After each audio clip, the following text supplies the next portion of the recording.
महाराष्ट्राच्या राजकारणातनं मित्र आणि शत्रू या शब्दांचे अर्थ म्हणजे ते रोज बदलतात असं वाटतं. आणि आता खासदार संजय राऊत यांच्या एका नव्या दाव्याने या सगळ्या समीकरणात एक नवीनच ट्विस्ट आणला आहे.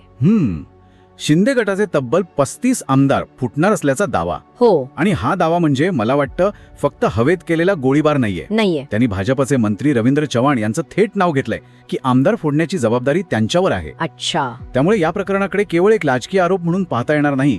यातून सत्ताधारी आघाडीच्या स्थिरतेवरच थेट प्रश्नचिन्ह उभं राहत आहे. बरोबर. पण मला सर्वात जास्त आश्चर्य वाटतंय ते याच्या टायमिंगचं.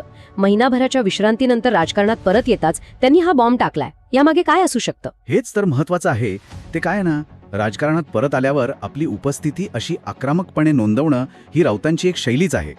पण या पलीकडे जाऊन पाहिलं तर सध्याच्या राजकीय वातावरणात एक प्रकारची अनिश्चितता निर्माण करण्याचा हा एक जाणीवपूर्वक केलेला प्रयत्न दिसतोय. अच्छा. आणि त्यांचं ते विधान, दिल्लीतील नेते कोणाच्याही पाठीशी नसतात, हे शिंदे गटातील आमदारांच्या मनात शंकेची पाल चुकवण्यासाठी पुरेसं आहे.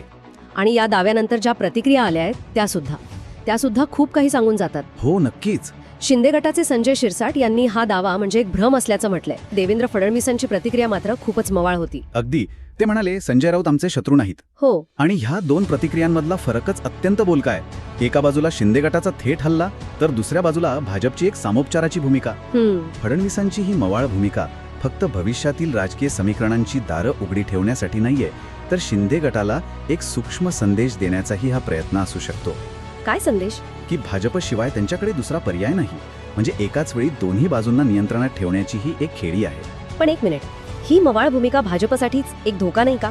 कसा? म्हणजे यामुळे शिंदे गटाला असं वाटू शकतं की भाजप त्यांच्या पाठीशी ठामपणे उभा नाहीये आणि त्यांच्यात अस्वस्थता वाढू शकते. नक्कीच, हा एक धोका आहेच. राजकारणात प्रत्येक खेळीची एक किंमत चुकवावी लागते. भाजपला एकाच वेळी शिवसेनेच्या दोन्ही गटांशी संबंध सांभाळताना ही कसरत करावीच लागत आहे.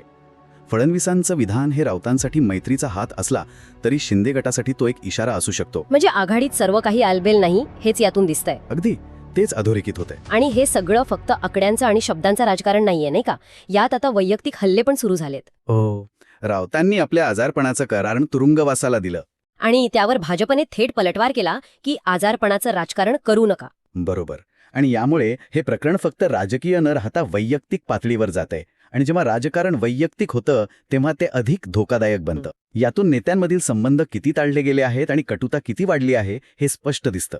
तर मग या सगळ्या घडामोडींचा नेमका अर्थ काय लावायचा? संजय राऊतांचा हा दावा म्हणजे केवळ दबाव वाढवण्याचा एक डाव आहे की शिंदे गटात खरोखरच काहीतरी शिस्त आहे? या दाव्यात तथ्य किती आहे हे येणारा काळच ठरवेल. पण या निमित्ताने एक मूलभूत प्रश्न नक्कीच समोर आला आहे. कोणता? ज्या फोडाफोडीच्या राजकारणातून सरकारं बनतात किंवा पाडली जातात त्या राजकारणाला स्वतःच्या स्थिरतेची हमी असते का? आज जे शस्त्र तुम्ही दुसऱ्यावर वापरता तेच उद्या तुमच्यावर उलटणार नाही याची खात्री राजकारणात कोण देऊ शकतं, हा खरा प्रश्न आहे.